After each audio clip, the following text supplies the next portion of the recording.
धर्मवीर संभाजी विद्यालयामध्ये दिव्यचक्षु गुणीजन सहकारी सहचरणीच्या सत्काराचं आयोजन करण्यात आलं होतं। या कार्यक्रमासाठी 48 अंध आणि 6 दिव्यांग विद्यार्थी आणि त्यांचे पालक या शाळेमध्ये शिक्षण घेत आहेत। त्यांचा यावेळी सत्कार करण्यात आला। या कार्यक्रमाचे वैशिष्ट्य म्हणजे पत्नी डोळस, परंतु अंध पतीबरोबर तिने आपले जीवन समर्पित केले। तर श्री वझरकर यांनी स्वतः डोळस असताना अंध इंजिनियर मुलगी ऋतुजा बरोबर विवाह केला आणि आपले जीवन समर्पित केले। यांच्यासह असेच बरेच जोडपे या कार्यक्रमासाठी उपस्थित होते। या कार्यक्रमाची सुरुवात सर्व दिव्यचक्षु आणि दिव्यांग व्यक्तींना शाळेच्या प्रवेशद्वारापासून एनसीसीच्या पायलटिंग मध्ये गजानन गाडेकर यांच्या नेतृत्वाखाली आणण्यात आले। यानंतर राम मंदिर निर्माण या पार्श्वभूमीवर श्री विनायक राऊत यांच्या मार्गदर्शनाखाली राम राम राम या गीतावर सर्व नागरिकांना झांज पथकाद्वारे खुर्च्यांवर स्थानापन्न करण्यात आले। याच कार्यक्रमात अंध असलेल्या दिलावर पठाण यांनी पेटीवर प्रदीप खाडवे यांनी ढोलकीवर अरुण बहिरे यांना गायनावर साथ संगत केली। अत्यंत सुंदर अशा गवळणी श्री बहिरे यांनी सादर केल्या। कार्यक्रमाच्या प्रास्ताविकात प्राचार्य बाबुळगावकर यांनी सर्व व्यक्ती आपल्या अपंगत्वावर मात करत आपले जीवन सुखकर बनवत आहे असं सांगितलंय। या सर्वांबद्दल गौरवोद्गार काढले। संस्था सचिव सर्जेराव ठोंबरे यांनी अनुकूल परिस्थितीतही आपले जीवन आपल्या दिव्यांग पत्नी सोजर ठोंबरेंप्रती समर्पित केल्याबद्दल त्यांचा सत्कार हरिभाऊ बागडे यांच्या हस्ते करण्यात आलाय।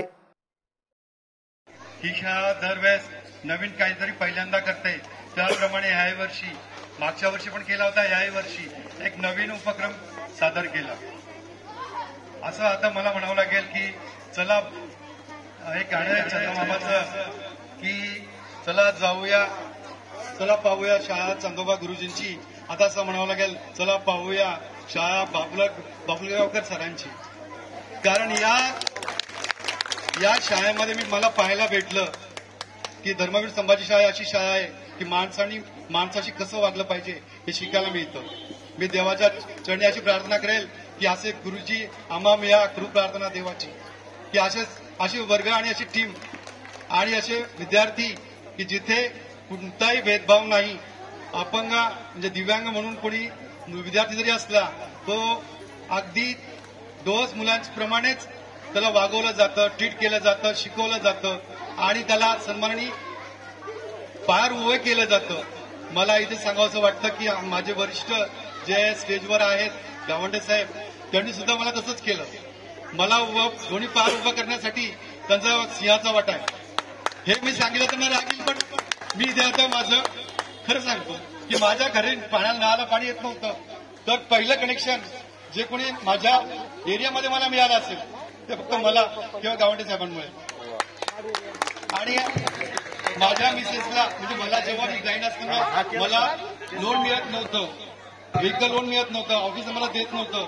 मग मी जेव्हा गावंडे साहेबांना म्हटलं की माझा हा प्रॉब्लेम जेव्हा क्रिएट झाला तर गावंडे साहेबांनी स्वतः मला टेबलवर चेक आणून दिला गाडी घेण्यासाठी।